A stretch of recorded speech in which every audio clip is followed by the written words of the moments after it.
Assalamualaikum warahmatullahi wabarakatuh. Hello everyone.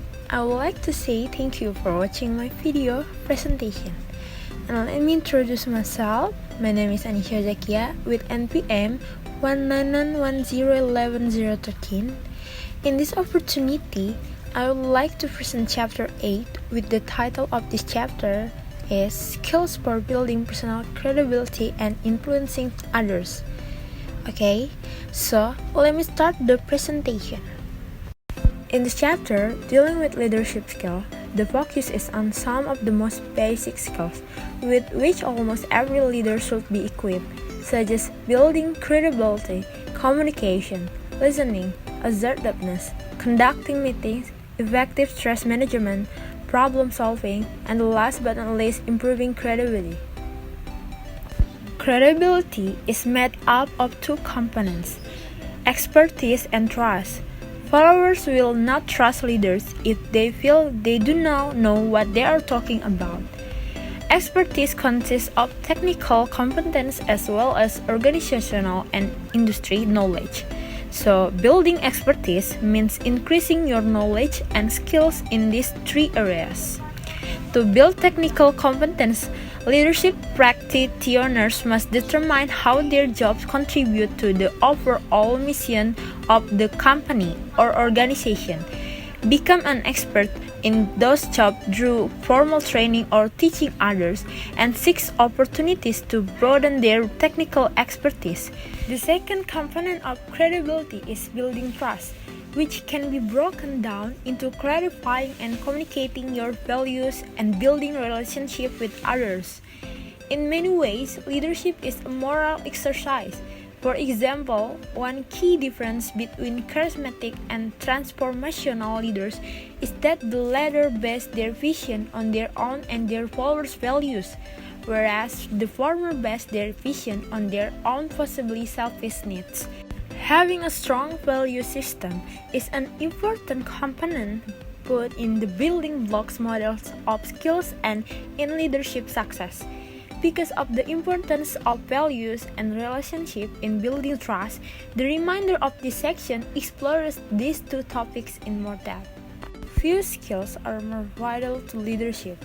Studies show that good leader communicates feelings and ideas, actively solicit new ideas from others, and effectively articulate arguments and advocate position and persuade others. Effective communication skills are also important because they give leaders and followers greater access to information relevant to important organizational decisions. Know what your purpose is. You will communicate more effectively with others if you are clear about what you intend to communicate. By knowing purpose, a leader or follower can better decide whether to communicate publicly or privately, orally or in writing, and so on. This decision may seem trivial, but often the specific content of a message will be enhanced by how and where it is communicated. Good leaders and followers recognize the value of two-way communication. Listening to others is just as important as expressing oneself clearly to them. People in leadership roles are only as good as the information they have, and much of their information comes from watching and listening to what goes on around them. Detailed discussion of these 4 ways to improve active listening skill. The first one is demonstrate non-verbally that you are listening. Make sure your nonverbal behaviors show that you have turned your attention entirely to the speaker. Many people mistakenly assume that listening is a one-way process. And the second is actively interpret the sender's message. The essence of active listening is trying to understand what the sender means. It is not enough merely to be a perfect human tape recorder. We must look for the meaning behind someone else's words. And the third is attend to the sender's nonverbal behavior. People should use all the tools at their disposal to understand what someone else is saying. This includes paraphrasing sender's message and being astute at picking up on the sender's nonverbal signal. And last but not least is avoid becoming defensive. Leaders can reduce their defensiveness when listening to complaints by trying to put themselves in the other person's shoes. Leaders have an advantage if they can empathize with how they and their policies are seen by others. They can better change their behaviors and policies if they know how others perceive them. Leaders need to avoid the temptation to explain how the other person is wrong and should instead just try to understand how he or she perceives things. The knowledge component of assertiveness skills concern knowing where and when not to behave assertively.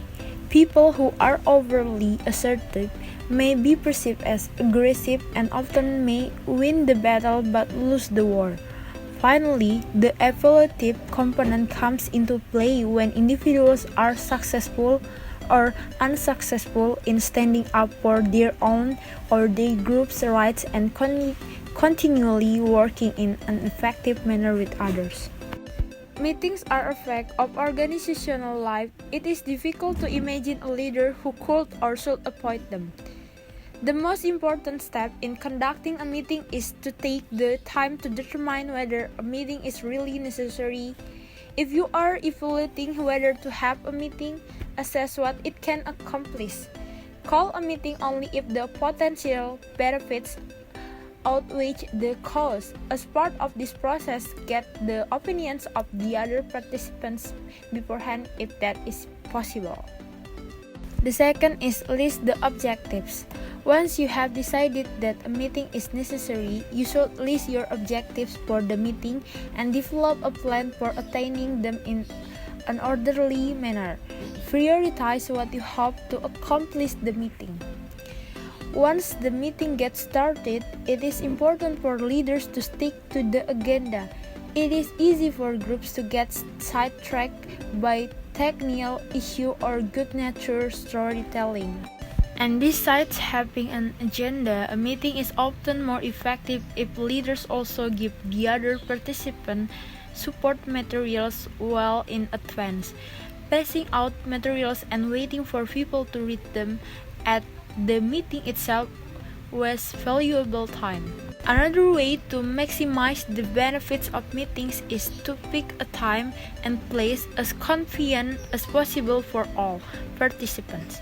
Besides maximizing attendance, this will help keep key participants from being distracted with thoughts of other pressing issues.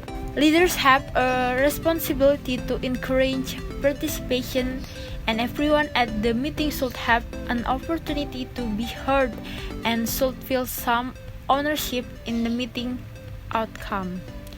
During a meeting, the points of discussion and various decisions or action taken may seem clear to you. People use the term stress in different ways.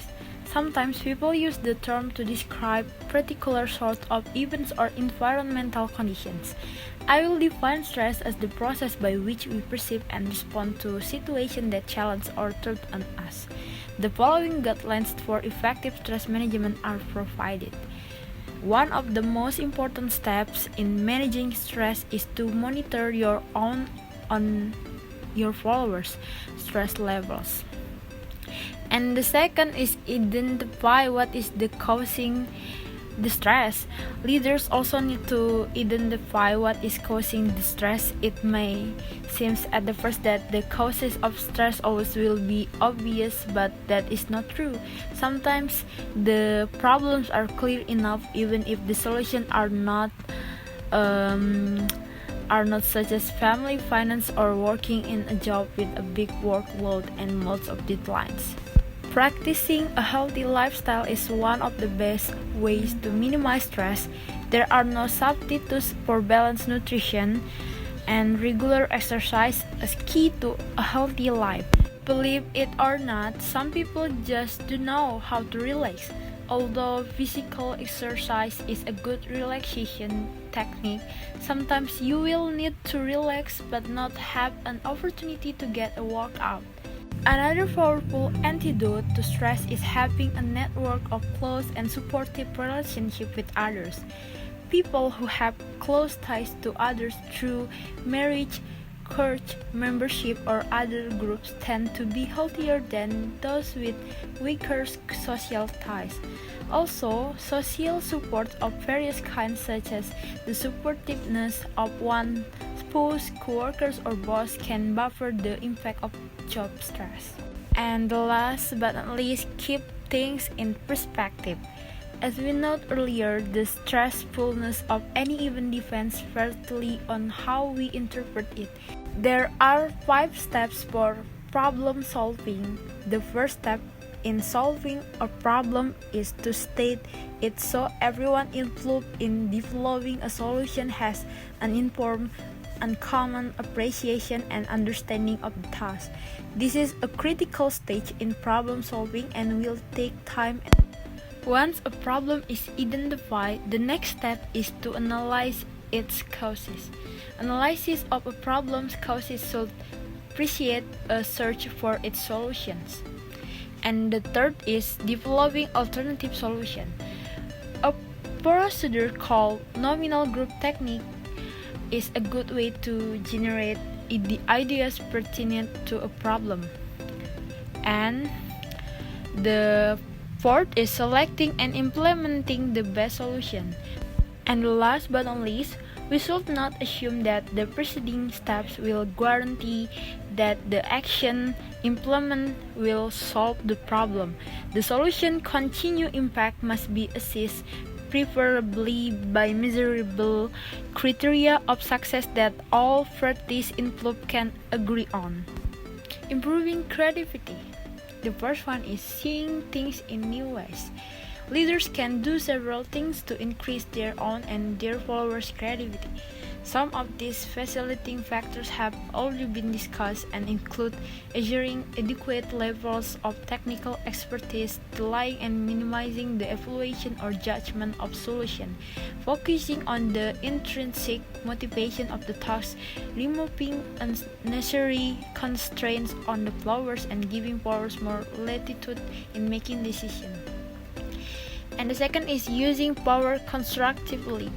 In addition to getting followers to see problems from as many perspectives as possible, a leader can also use her power constructively to enhance creativity.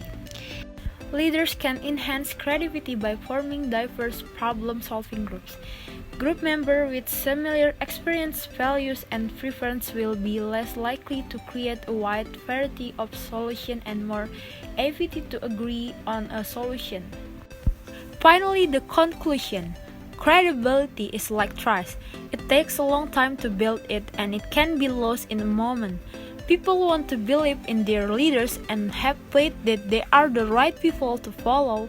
Leaders must focus on building and maintaining their credibility by knowing the basic skills such as building credibility, communication, listening, assertiveness, conducting meetings, effective stress management, problem solving, and the last but not least is improving creativity. Thank you so much for watching and listening this video presentation. May all those I have shared be beneficial for all of us. Have a good day, everyone. Thank you so much.